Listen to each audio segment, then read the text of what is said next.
Este é o vídeo de apresentação para o trabalho de conclusão de curso para o curso de especialização em Ciência de Dados e Big Data da Universidade PUC-Minas, cujo tema é a abordagem à crise dos refugiados do século XXI e a utilização de modelos de Machine Learning para o mapeamento de áreas de conflito. Bem, para contextualizar, podemos dizer que desde os primórdios da humanidade, o deslocamento de indivíduos foi um dos métodos utilizados pelo ser humano para encontrar recursos suficientes para garantir a sua sobrevivência. Ao longo da história, há registro de intensos fluxos migratórios resultantes de grandes marcos no desenvolvimento das sociedades. Analisando alguns registros de fluxos migratórios intensos nessa pequena linha do tempo, podemos entender que migrar nem sempre é um ato de voluntariedade, mas também de necessidade. Dessa maneira, o que podemos entender sobre as grandes migrações desse século e de momentos históricos é a necessidade de se deslocar devido a problemas sociais e principalmente conflitos nas regiões.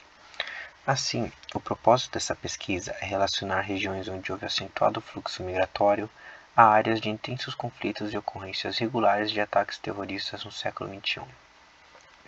Além disso, o estudo busca procurar padrões políticos, sociais e culturais em territórios onde houveram registros recorrentes de ataques terroristas na década de 2010.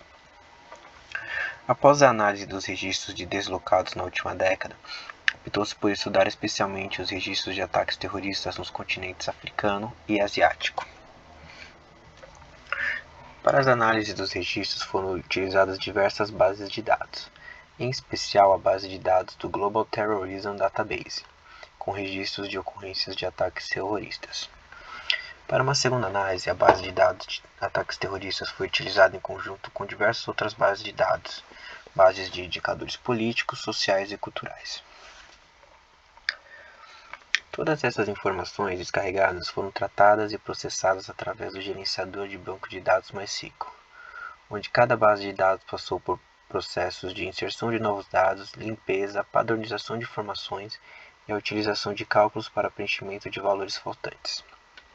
Dessa forma, ao final do processamento, obtivemos duas bases de dados utilizadas para análise e exploração dos dados e desenvolvimento dos modelos de Machine Learning, a base de dados terrorismo e a base de dados perfil países. Os processos de inserção, tratamento, análise e exploração de dados foram realizados através de diversas plataformas.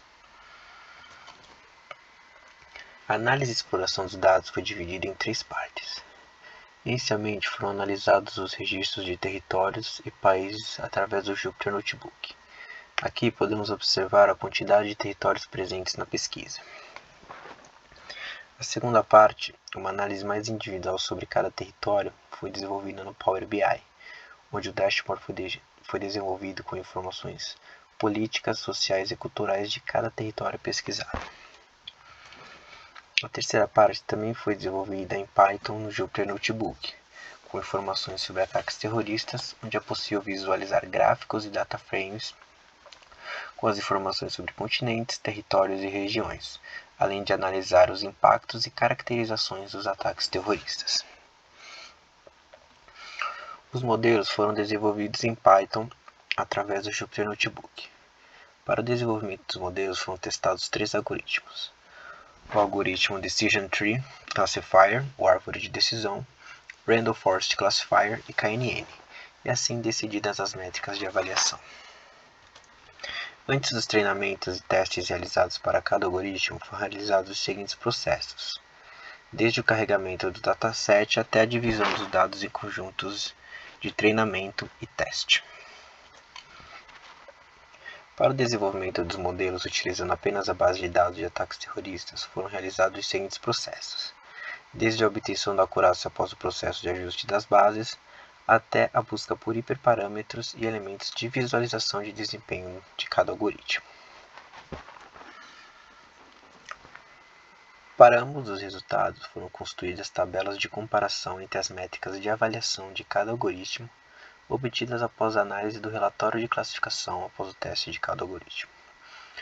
Para os resultados, embora a acurácia tenha sido obtida durante os processos de treinamento e teste dos algoritmos, a análise dos resultados se deu pela métrica F1 Score da macromédia obtida através do relatório de classificação.